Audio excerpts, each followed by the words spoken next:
کہ اے نبی یہ آپ سے سوال پوچھتے ہیں شراب اور جوئے کے بارے میں، اور وہ پھر پوری آیت ہم نے اس وقت اس کی ڈیٹیل پڑھی تھی کہ اللہ سبحانہ تعالیٰ نے کہا کہ ان کو بتا دو، کیونکہ ابھی دیکھیں عرب کا کلچر آپ دیکھیں اس وقت کیا تھا کہ شراب جو ہے وہ کھلے عام پی جاتی تھی، وہ بیچتے بھی تھے، وہ بناتے بھی تھے، وہ پیتے بھی تھے، ان کے اندر اس کی کوئی برائی تھی ہی نہیں نا، ریگولر ان کی زندگی کا یہ طریقہ تھا۔ اب جب اسلام آیا پھر اس کے بعد اب اسلام کے کوئی بھی احکامات جو ہے نا وہ تدریجاً ہے، آہستہ آہستہ آہستہ آہستہ اللہ سبحانہ تعالیٰ نے ان چیزوں کو منع کیا۔ تو اب یہ سیکنڈ حکم جب آیا تھا تو اس سے پہلے والے حکم کی جب میں بات کر رہی ہوں تو اللہ سبحانہ تعالیٰ نے کہا کہ اے نبی آپ سے شراب و جوئے کے بارے میں پوچھتے ہیں۔ دیکھیں بعض دفعہ لوگ ہوتے ہیں وہ جوئے کو تو ایسے ہی سمجھتے ہیں کہ نہیں تھوڑے سے پیسے، ہم پیسے لگا کے تھوڑی کھیل رہے ہیں، ہم تو ایسے ہی بس تھوڑا سا فن کے لیے کر رہے ہیں یا کیا۔ اب اللہ سبحانہ تعالیٰ کہتے ہیں کہ شراب و جوئے کے بارے میں پوچھتے ہیں، ان سے کہہ دو کہ اس میں فائدے بھی ہیں اور اس میں نقصانات بھی ہیں، لیکن اس کے نقصان فائدے سے بہت بڑے ہیں۔ اب یہ پہلا حکم تھا۔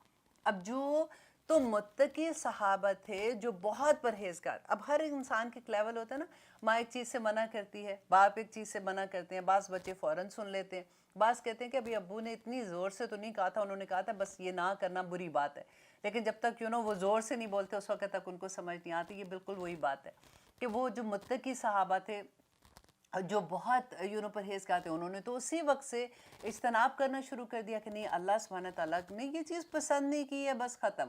اللہ نے جب کہہ دیا کہ اس کو نقصانات جو ہیں وہ فائدے سے بہت زیادہ ہیں تو اس کے پاس ہم نے نہیں جانا۔ لیکن ابھی تک بھی کچھ صحابہ جو تھے وہ ابھی تک بھی شراب پی رہے تھے، تو اب سیکنڈ حکم جب آیا کہ اب نماز کے پاس نہ جانا، عابدوا ما تعبدون جیسے ہم پڑھتے ہیں نا اس میں سورۃ کافرون میں، تو جہاں پہ لا تھا تو وہ لا پڑھنا بھول گئے کہ وہ خدا جس کی تم عبادت کرتے ہو، جیسے ہم پڑھتے ہیں اس میں تو اس کی عبادت ہم نہیں کرتے، تو انہوں نے لا کو نہیں پڑھا کہ جس کی تم عبادت کرتے ہو اس کی ہم عبادت کرتے ہیں، جس کو تم مانتے ہو اس کو ہم مانتے ہیں۔ تو اللہ سبحانہ تعالیٰ نے اس وقت یہ آیت نازل کی کہ جب تم شراب کی حالت میں ہو تو تم نے نماز کے قریب بھی نہیں جانا۔ تو یہ آیت اب آپ نے یاد رکھنی ہے کہ یہ حکم جو ہے یہ سیکنڈ دفعہ جو شراب کا حکم آیا تھا اس میں یہ حکم آیا تھا۔ اور آگے دیکھیے کہ اللہ سبحانہ تعالیٰ کہتے ہیں کہ حتیٰ یہاں تک کہ تعلموا کہ تم جان لو ما تقولون جو تم کہتے ہو۔ اب اس آیت کو دیکھیے کہ جب ہم نماز پڑھتے ہیں، اب اللہ نہ کرے نشے کی حالت میں تو نہیں ہے، تو کیا ہمیں پتہ ہے، ہم تو اپنے ہوش و آواز میں نماز پڑھتے ہیں، کیا ہمیں یہ پتہ ہے کہ جو ہم کہہ رہے ہیں ہمیں وہ پتہ ہے کہ ہم کیا کہہ رہے ہیں؟ ہمیں تو پتہ ہی نہیں ہوتا کئی دفعہ۔ ماشاءاللہ بہت سے لوگ ہیں جن کو واقعی پتہ ہے نماز میں کہ وہ شروع کی نماز سے آخر تک ان کو سب پتہ ہوتا ہے، اسی لیے تو خشیت آتی ہے، اسی لیے تو اللہ سبحانہ تعالیٰ کے ساتھ کنیکشن جڑتا ہے نا۔ اب جس کا کنیکشن کیوں نہیں جڑتا، کیوں ہماری نمازیں اتنی خالی ہو جاتی ہیں؟ کیونکہ ہمیں پتہ ہی نہیں ہے کہ اللہ سبحانہ تعالیٰ سے ہم کیا بات کر رہے ہیں، اور اللہ کہتے ہیں کہ حتی تعلموا ما تقولون، یہاں تک کہ تم جانو کہ تم کیا کہہ رہے ہو، تم نے نماز نہیں پڑھنی ہے۔ ہم تو بغیر نشے کے نشے میں ہوتے ہیں بیسیکلی، دیکھیں۔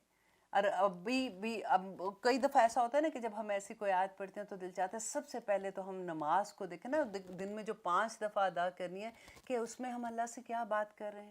دیکھیے کنیکشن کیسے بنتا ہے۔ اب آپ فون دیکھیے، آپ کے گھر میں فار ایگزامپل بچے ہیں، ان کے پاس ایک فون ہوتا ہے، وہ فون آپ کھیلنے کے لیے ان کو دیتے ہیں، تھوڑی دیر کے بعد کیا ہوتا ہے، بچہ وہ فون پھینک دیتا ہے کیونکہ اس میں سے کوئی آواز نہیں آتی، کوئی کنیکشن نہیں ہوتا۔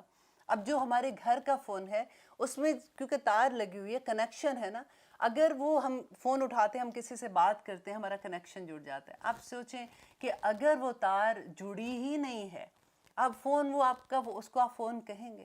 آپ نہیں کہیں گے نا، کیونکہ وہ فون جو ہے وہ فون کا کام ہی نہیں کر رہا۔ ہمارا کنیکشن اللہ سبحانہ تعالیٰ سے اس لیے نہیں جڑتا کہ ہمیں پتہ نہیں ہے کہ ہم اللہ سبحانہ تعالیٰ کو کیا کہہ رہے ہیں کہ یا رب العالمین میرا کوئی مالک نہیں ہے، تو ہی میرا مالک ہے۔ لا الہ الا اللہ کا صرف ایک مطلب ہمیں سمجھ آ جائے تو وہ کنیکشن جو جڑتا ہے اللہ سبحانہ تعالیٰ سے وہ ایسا جڑتا ہے کہ انسان کی آنسو جو نکلتے ہیں نا نماز میں، وہ لوگ جب ہمیں لگتا ہے کہ وہ کون لوگ ہیں، اللہ سبحانہ تعالیٰ کہتے ہیں جب وہ قرآن کی آیات پڑھتے ہیں ان کے رونگٹے کھڑے ہو جاتے ہیں۔ ہمارے رونگٹے کیوں نہیں کھڑے ہوتے؟ کیونکہ ہمیں پتہ ہی نہیں کہ ہم کیا پڑھے، ہمیں پتہ ہی نہیں آخرت کی بات ہوتی ہے۔ ان کی آنکھوں سے آنسو گر جاتے تھے کہ اللہ سبحانہ تعالیٰ کے آگے کیسے حاضر ہوں گے اپنے آپ کو لے کے، اور ہمیں یہ پتہ ہی نہیں ہے کہ ہم کیا پڑھ رہے ہیں، تو ہمارے اسی لیے تو ہم ڈرتے بھی نہیں ہیں، اس لیے تو ہم دھڑ دھڑ دھڑ دھڑ نماز پڑھ کے ہم خالی ہو جاتے ہیں. انشاءاللہ اللہ سبحانہ تعالیٰ ہمیں اس کا بھی اجر دیں گے. اللہ سبحانہ تعالیٰ تو مثقال ذرۃ ان کی بات کرتے ہیں. لیکن آپ یہ دیکھیے کہ جس کا کنیکشن اللہ سے جڑ جائے، جس کو یہ پتہ چل جائے کہ میں کیا پڑھتی ہوں اللہ سبحانہ تعالیٰ کے آگے بیٹھ کے، میں اللہ کو کہتی کیا ہوں، تو اس کی بات ہی پھر فرق ہو جاتی ہے نا. جب ہم تسبیحات کرتے ہیں، آپ دیکھیے کہ نبی صلی اللہ علیہ وسلم نے جب بات بتایا کہ ایک دفعہ ان کی وائف جو تھی حضرت جویریہ بیٹھ کے وہ عبادت کری تھی. آپ کو میں نے میرا خیال ہے لاسٹ پروگرام میں، اس سے پہلے جو پروگرام تھا اس میں اس کی ساری ڈیٹیل بتائی تھی. سبحان اللہ و بحمدہ عدد خلقہ ورضا نفسہ، کہ اس کو جب نبی صلی اللہ علیہ وسلم آئے گھر پہ تو انہوں نے کہا کہ جویریہ تم کیا کر رہی ہو، کیونکہ صبح فجر کے بعد جب وہ مسجد میں گئے تو وہ اشراق کے بعد واپس آئے تو دیکھا کہ وہ وہیں عبادت کر رہی ہیں بیٹھی ہوئی.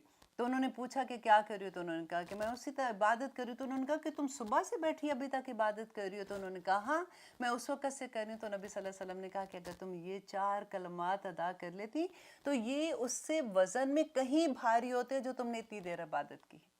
آپ دیکھیے سبحان اللہ و بحمدہ عدد خلقہ. دیکھیں نبی صلی اللہ علیہ وسلم کی نا یہ خاص ان پہ اللہ کی رحمت تھی، اللہ کا کہ اللہ میں تیری حمد بیان کر رہا ہوں عدد خلقہ ہی، تیری مخلوق کی جتنی تیری مخلوق ہے، آدم علیہ السلام کے زمانے سے لے کے جب تک قیامت آئے گی. آپ دیکھیں اللہ کی مخلوق، انسان، جنات، فرشتے، اور پھر جو کچھ بھی پودوں سے لے کے آپ ریت کے ذرے آپ ہم کاؤنٹ کر سکتے ہیں کیا؟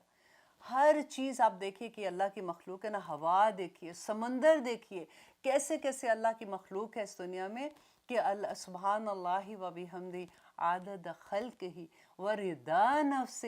اور جب تک میرے اللہ تم مجھ سے راضی نہ ہو جی ان تمام لمحوں پہ بھی میں تیری حمد بیان کرتا ہوں. عدد خلقہ ورضا نفسہ وزینت عرشہ، اور تیرے وزن، عرش کے وزن کے برابر میں تیری حمد بیان کرتی ہوں.